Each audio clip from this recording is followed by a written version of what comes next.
नमस्कार साथियों, स्वागत है आपका अपनी कोचिंग विधि जुडिशियल एकेडमी में। And in this lecture we are going to study section number 322 CrPC. छोटा सा सेक्शन है। It has now become section number 361 in the BNSS. No change at all, कोई चेंज नहीं हुआ है। इसको अपने वैसे ही समझना है जैसे कि सीआरपीसी में समझा था। So let's start the class. Procedure in cases which magistrate can not dispose. समझ पढ़ लेते हैं क्या, देखिए। हाँ जी, if in the course of any inquiry into an offence or trial before a magistrate in any district, the evidence appears to him to warrant a presumption क्या that he has no jurisdiction to try the case or commit it for trial, or the case is one which should be tried or committed for trial by some other magistrate in that district. Meaning thereby कि magistrate को ये समझ में आ जाए कि भाई ये मेरा केस नहीं है, कम से कम ना मेरे जुरिस्डिक्शन में आता है या किसी और मजिस्ट्रेट ने करना चाहिए। तो कुल मिलाकर लब्बुल वाव ये है कि magistrate come to the court comes to the magistrate comes to the conclusion that he has no jurisdiction. उसको जुरिस्डिक्शन नहीं है, नो जुरिस्डिक्शन नंबर 1, और it should B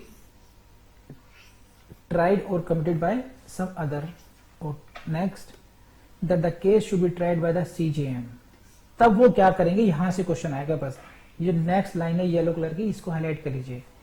He shall stay the proceedings number 1 ऐसे cases में when he finds that he is not competent to inquire into or try the case। जब magistrate को ये भान हो जाए, जब ये उसको सेटिस्फेक्शन हो जाए कि no I have no jurisdiction to try the case, ये किसी और के पास जाना चाहिए, then what he will have to do, he shall stay the proceedings number 1, submit the case with a brief report to the CJM, okay, or to such magistrate having jurisdiction as the such CJM directs।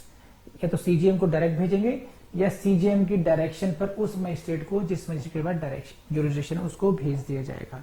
तो इसको ध्यान रखना, simple सी बात है। केवल मेरे ख्याल से आपसे पूछेंगे तो पूछेंगे बस सेक्शन में पूछेंगे कि which section deals with the procedure in such cases.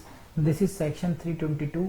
Next अगर पूछ लेंगे तो क्या होगा, नंबर 1 स्टे करेगा केस को, and number 2 submit the case. इसको ऐसे बस यहां से सबमिट द केस, दूसरी बात हो गई है नंबर 2।